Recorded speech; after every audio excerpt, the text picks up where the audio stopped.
दोस्तों स्वागत है सभी का exams with MS YouTube channel में। आज की इस वीडियो में देखने वाले हैं साइंस क्लास 9th वार्षिक परीक्षा कक्षा 9 का एक और पेपर। सेट इसका एस है। अगर सेट आपके कॉलेज में मिलता है तो पूरा भी पेपर आ सकता है, नहीं तो ज़्यादातर क्वेश्चन इंपॉर्टेंट है। वीडियो को लास्ट तक ज़रूर देखना और कमेंट में बताओ कि आप ये वीडियो कौन सी जगह से देख रहे हो, कहाँ से देख रहे हो।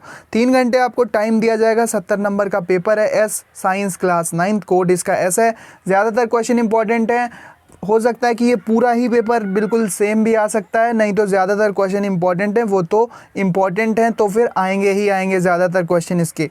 सभी प्रश्न अनिवार्य हैं। बहुविकल्पी प्रश्न करेंगे जो कि OMR शीट पर किए जाएंगे। क्लास 9th साइंस शुरू करते हैं आज का वीडियो। न्यूट्रॉन की खोज किसने की थी? पहला प्रश्न है, न्यूट्रॉन की खोज किसने की थी? न्यूट्रॉन की खोज करने वाला वैज्ञानिक कौन था? तो बी वाला ऑप्शन सही है। चैडविक न्यूट्रॉन की खोज करने वाले वैज्ञानिक थे। अगला है, कार्य का SI मात्रक क्या होता है? कार्य का MKS मात्रक क्या होता है? कार्य का MKS मात्रक क्या होता है? तो कार्य का MKS या SI मात्रक जूल होता है। दूसरा नेक्स्ट प्रश्न है हमारे पास। अगला प्रश्न है, किसी वस्तु को पृथ्वी की ओर गिरने पर उसकी गतिज ऊर्जा क्या होगी? बढ़ेगी, घटेगी, स्थिर रहेगी, क्या होगी? तो स्थितिज ऊर्जा घटती है, गतिज ऊर्जा पृथ्वी की ओर गिरती हुई वस्तु की बढ़ती है। तो सी वाला ऑप्शन करेक्ट है। OMR में सी वाला ऑप्शन काला करना। ठीक है। नेक्स्ट प्रश्न है हमारे पास, किसी तरंग के लिए आवर्तकाल T तथा आवृत्ति n के बीच क्या संबंध होगा? तो ये संबंध होगा NT is equal n into T बराबर 1, यानी कि जो n होती है आवृत्ति होती है या आवर्तकाल की उल्टी होती है, n बराबर 1/t। ये भी होता है क्योंकि t को जब हम इसके नीचे भेजेंगे तो n बराबर 1/t हो जाएगा, यानी कि आवर्तकाल जितना बड़ा होगा आवृत्ति उतनी ही छोटी होगी। आवृत्ति जितनी अधिक होगी आवर्तकाल उतना छोटा होगा। तरंग के लिए ये संबंध है आवृत्ति और आवर्तकाल में। तो बी वाला ऑप्शन करेक्ट है हमारा। दोस्तों यूट्यूब पे मिलते हैं हम @exams_with-ms। ज़रूर सब्सक्राइब करो, बेल आइकन भी प्रेस कर दो। मॉडल पेपर और भी आने वाले हैं, आपकी तैयारी को बेहतर बनाएंगे वार्षिक परीक्षा के लिए। नेक्स्ट क्वेश्चन है, हर्ट्ज किसका मात्रक है? तो हर्ट्ज मात्रक होता है आवृत्ति का। ये बी वाला ऑप्शन सही है, बा वाला विकल्प सही है। अगला है, निम्न में से कौन सा रोग प्रोटोजोआ प्राणियों द्वारा होता है? कौन सा रोग प्रोटोजोआ प्राणियों द्वारा होता है? तो मलेरिया। जो प्लाज्मोडियम नामक प्रोटोजोआ होता है उससे मलेरिया फैलता है, जैसे Plasmodium falciparum, Plasmodium malariae. Plasmodium malariae से जो कि एक प्रोटोजोआ है उससे मलेरिया फैलता है। और वाहक कौन होता है? तो दोस्तों वाहक होता है मच्छर। कौन सा मच्छर होता है? एडीज मच्छर होता है या फिर क्यूलेक्स होता है? ये आपको कमेंट करके बताना है कि मलेरिया किससे फैलता है, एडीज मच्छर से या क्यूलेक्स मच्छर से या किसी अन्य मच्छर से। कमेंट करके बताओ कि मलेरिया का वाहक कौन सा मच्छर है। प्रोटोजोआ से फैलता है क्योंकि जो उसमें जो जिस जीव के कारण होता है मलेरिया वो होता है प्लाज्मोडियम मलेरी। ठीक है, उसकी और भी जातियां होती हैं। प्लाज्मोडियम मलेरी से मलेरिया होता है। ए वाला ऑप्शन सही है। चलते हैं अपने नेक्स्ट पेज पे और देखते हैं कि कौन कौन से और इम्पोर्टेंट प्रश्न हैं। तो पोलियो का संक्रमण किससे होता है? तो पोलियो का संक्रमण यहाँ पे पूछा गया। तो पोलियो का जो संक्रमण होता है वो रोगी के संपर्क में आने, खांसने, छींकने से जो ड्रॉपलेट्स निकलती हैं, यानी कि जो बूंदें निकलती हैं, स्मॉल ड्रॉपलेट्स उनको बोलेंगे, तो वायु के माध्यम से अगर वो दूसरे व्यक्ति तक पहुंचती हैं तो उससे पोलियो का संक्रमण हो सकता है। असुरक्षित यौन संबंध से इसका कोई मतलब नहीं। संक्रमित भोजन में पेयजल से नहीं है। पागल कुत्ते के काटने से रेबीज फैलता है। तो वायु इसका सही विकल्प होना चाहिए। अगला है, वायुमंडल में मिलने वाली ऑक्सीजन के 2 रूप कौन से हैं? तो वायुमंडल में मिलने वाली ऑक्सीजन के 2 रूप हैं, ओजोन तथा ऑक्सीजन। ओजोन तथा ऑक्सीजन। तीसरा वाला ऑप्शन सही है, थर्ड वाला ऑप्शन करेक्ट है। अगला है, मधुमक्खी की निम्नलिखित जातियां कौन सी स्पीशीज इटली की है? यानी मधुमक्खी की कौन सी जाति इटली में पाई जाती है? तो एपिस मेलिफेरा। यहाँ पर डी वाला विकल्प जो है, डी वाला विकल्प एपिस मेलिफेरा, ये इटली में पाई जाने वाली मधुमक्खी की प्रजाति है, जाति है। ठीक है। रबी की फसल क्या है? तो जौ, गेहूँ, मक्का, चना, मटर, गेहूँ, जौ, मटर, चना, ये सब रबी की फसलें होती है। तो यहाँ पर मटर जो है वो एक रबी की फसल है। सी वाला विकल्प हमारा सही है, मटर। सा वाला विकल्प सही होगा। अब छोटे प्रश्न, अब यहाँ तक तो OMR के प्रश्न, OMR के 20 आएंगे, लेकिन यहाँ पर 10 दिए हैं, तो आपकी प्रैक्टिस अच्छी हो गई है। अति लघु पर चलते हैं। सारे OMR में अच्छे से प्रश्न भरना, कोई गलती नहीं होगी, सारे इंपॉर्टेंट हैं, ज़रूर आने की संभावना है। इलेक्ट्रॉन के लिए आवेश बटे द्रव्यमान E/m की गणना किसने की थी? तो मिलिकन नामक वैज्ञानिक ने E/m यानी किसी इलेक्ट्रॉन का आवेश को उसके द्रव्यमान से भाग दिया और एक रेशियो निकाला, तो उसे मिलिकन नामक वैज्ञानिक ने किया था। यह अनुपात मिलिकन नामक वैज्ञानिक ने ज्ञात किया था। और यह अनुपात कितना होता है ज़रा बताओ कमेंट बॉक्स में अगर आपको पता है तो। समस्थानिकों के 2 प्रयोग लिखना है, 2 अनुप्रयोग लिखना है। इसके बाद एक अश्व शक्ति कितने वाट के बराबर होती है? तो ये होती है 746 वाट के बराबर। एक हॉर्स पावर, एक अश्व माने घोड़ा, ठीक है, तो ये भी शक्ति को मापने का एक मात्रक है। तो एक अश्व शक्ति बराबर होता है 746 वाट। ये सही हो गया इसका। किसी पिंड की गतिज ऊर्जा का सूत्र लिखिए। तो अगर किसी का द्रव्यमान m है, उसका वेग v है, तो ½ mv² इसकी गतिज ऊर्जा हो जाती है। ये सूत्र हो गया इसकी गतिज ऊर्जा का, ½ mv²।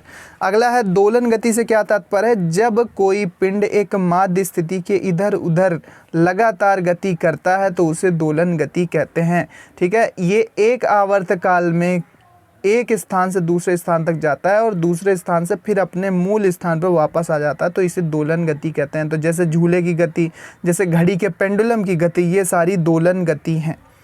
अच्छी सी परिभाषा याद कर लेना दोलन गति की। जल में पत्थर फेंकने पर जल की सतह पर उत्पन्न तरंगे किस प्रकार की होती हैं? अभी तक चैनल को सब्सक्राइब नहीं किया तो कर लो। इंपॉर्टेंट क्वेश्चंस आपके लिए लगातार लाता रहूँगा। Important model paper, question paper, tips tricks यहाँ पर सब मिलते रहते हैं। टिप्स एंड ट्रिक्स, ट्यूटोरियल सब कुछ मिलेंगे। 1 वर्ष तक बच्चे को कौन कौन से टीके लगाए जाते हैं? 1 वर्ष तक बच्चे को कौन से टीके लगाए जाते हैं? अगला प्रश्न है प्रोटोजोआ परजीवी के कारण होने वाले 4 रोगों के नाम तथा उनके कारक जीवों के नाम लिखिए। तो देखो प्रोटोजोआ, एक तो प्लाज्मोडियम मलेरी से होता है मलेरिया, एक होता है अमीबा, अमीबा से होता है अमीबाइसिस यानी कि पेट खराब हो जाता है। तीसरा मैं आपको बताता हूँ कि तीसरा होता है एक पायरिया रोग भी जो होता है वो भी एक प्रोटोजोन के कारण होता है, मुझे नाम नहीं याद आ रहा है। एक और जो रोग और उसके कारक जीव का नाम आपको कमेंट में बताना है। गाय तथा भैंस की किन्हीं 2 भारतीय नस्लों के नाम लिखिए। तो गाय की तो साहीवाल हो गई एक नस्ल, भैंस की मुर्रा एक नस्ल होती है। इसके अलावा भी कोई एक नस्ल आप बता दो, ठीक है, अगर आपको पता है, मुझे तो नहीं ध्यान में आ रहा है। तो भारतीय नस्लों के 2 नाम बताना। गाय तो साहीवाल हो गई, इसके बाद खेरीगढ़ गाय होती है, साहीवाल गाय होती है, ठीक है, भैंस होती है मुर्रा एक भैंस होती है। इसके अलावा जो भी हो उसको कमेंट में ज़रूर बताना अगर पता है तुम्हें।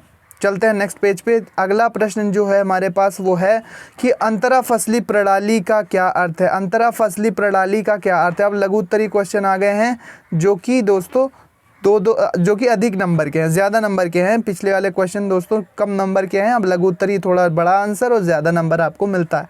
बोर के परमाणु संरचना संबंधी मॉडल क्या था या विचार क्या था? समस्थानिक और संभारिक में अंतर स्पष्ट करो। समस्थानिक में क्या होता है कि परमाणु क्रमांक समान और परमाणु भार अलग अलग होते हैं, लेकिन संभारिक में परमाणु भार समान, परमाणु क्रमांक अलग अलग होते हैं। उदाहरण आप बताना। ऊर्जा रूपांतरण के 2 उदाहरण दीजिए। तो गतिज ऊर्जा स्थितिज ऊर्जा में बदल सकती है, जैसे कि गुलेल मान लो, तो इससे स्थितिज ऊर्जा, पत्थर को जब रबर में खींच लेते हैं तो इसकी जो स्थितिज ऊर्जा होती है वो गतिज ऊर्जा में बदल जाती है जब हम रबर को रिलीज़ करते हैं। दूसरा एक रूपांतरण समझ लो कि जो वैद्युत ऊर्जा होती है वो प्रकाश ऊर्जा में बदल जाती है विद्युत बल्ब के द्वारा। जो बल्ब हम जलाते हैं, CFL जलाते हैं, उसमें जो विद्युत ऊर्जा होती है, जो करंट जाता है, वो बदल जाता है प्रकाश ऊर्जा में। इसके अलावा जो लाउड स्पीकर है, लाउड स्पीकर से जो हमारी विद्युत ऊर्जा है वो ध्वनि ऊर्जा में बदल जाती है। इसके अलावा मोमबत्ती है, उसमें जो रासायनिक ऊर्जा होती है मोम में, वो प्रकाश ऊर्जा में बदल जाती है। तो ये सारे ऊर्जा के रूपांतरण के उदाहरण हैं। इसके बाद है नेक्स्ट प्रश्न, वाहक जन्य रोगों की रोकथाम हेतु आप क्या करेंगे? सफाई रखेंगे, ठीक है, और जो भी वैक्सीनेशन वगैरह है तो उसको लेते रहेंगे, साफ़ सफाई का ध्यान रखेंगे, आसपास नालियों में पानी वगैरह इकट्ठा नहीं होने देंगे। यही सारे उपाय किए जाते हैं। भंडारित अनाजों को कीटों तथा सूक्ष्म जीवों की संख्या से किस प्रकार नियंत्रित किया जा सकता है? विस्तृत प्रश्न है। कैथोड किरणों की खोज कैसे हुई, कैथोड किरणों के प्रमुख गुणों का वर्णन करो। नहीं आता ये वाला तो ये कर सकते हो, क्योंकि अथवा में रदरफोर्ड के नाभिकीय मॉडल की विवेचना करो। रदरफोर्ड के नाभिकीय मॉडल की विवेचना करो। अब जल प्रदूषण पूछा गया, जल प्रदूषण क्यों होता है, परिभाषा क्या है, क्यों होता है, इसे कैसे नियंत्रित करते हैं। नहीं आता तो फसल चक्र से क्या तात्पर्य है, फसल चक्र के नियमों का उल्लेख करो। बागानी क्षेत्रों में किस प्रकार की फसल उगानी चाहिए, बागानी क्षेत्रों में किस प्रकार की फसल उगानी चाहिए। इसके बाद अगला प्रश्न है, अनुप्रस्थ तथा अनुदैर्ध्य तरंगों में अंतर स्पष्ट करो। अनुप्रस्थ तथा अनुदैर्ध्य तरंगों में अंतर स्पष्ट करो। और लास्ट प्रश्न है, अगर नहीं आता अनुप्रस्थ अनुदैर्ध्य वाला तो तरंग गति से आप क्या समझते हैं, उदाहरण सहित स्पष्ट करो। तरंग गति से आप क्या समझते हैं, उदाहरण सहित स्पष्ट करो। ये वाला भी क्वेश्चन आप दोस्तों लिख सकते हैं। अब आगे बढ़ते हैं। यहाँ पर एग्जाम्स विद एमएस को सब्सक्राइब कर लो, आने वाले वीडियोस में भी आपको मॉडल पेपर मिलते रहेंगे। टेलीग्राम पर इसका पूरा ये पीडीएफ आपको मिल जाएगा। पीडीएफ टेलीग्राम का जो लिंक है वो डिस्क्रिप्शन में है, जाओ वहाँ पर क्लिक करो। अगर टेलीग्राम नहीं है तो डाउनलोड कर लो, वहाँ पर ये पूरा पेपर आपको मिल जाएगा, प्रैक्टिस हो जाएगी। 100% कोई गारंटी नहीं लेगा कि यही पेपर आपके कॉलेज में आएगा, तो कमेंट में ये मत पूछा करो कि आपको कैसे पता कि यही आएगा। ये मैं नहीं कह रहा हूँ, ये बस मॉडल पेपर है, इससे आप अपनी तैयारी बेहतर बना सकते हो, क्योंकि ये सारे क्वेश्चन इंपॉर्टेंट हैं और परीक्षा में इसी तरह के प्रश्न आते हैं। वार्षिक परीक्षा में विज्ञान कक्षा 9 में इसी तरह के प्रश्न आते हैं, ओएमआर में इसी तरह के बहुविकल्पी प्रश्न आएंगे, तो इससे आपकी प्रैक्टिस हो जाएगी और हो सकता है कि बिल्कुल सेम भी पेपर आ जाए, तो ये आपकी किस्मत की बात है। Thanks for watching. इसी तरह से आपके लिए और भी इंपॉर्टेंट वीडियोज़ लाऊंगा, तो चैनल को सब्सक्राइब करना बिल्कुल मत भूलना। Thanks for watching and good luck for your exams.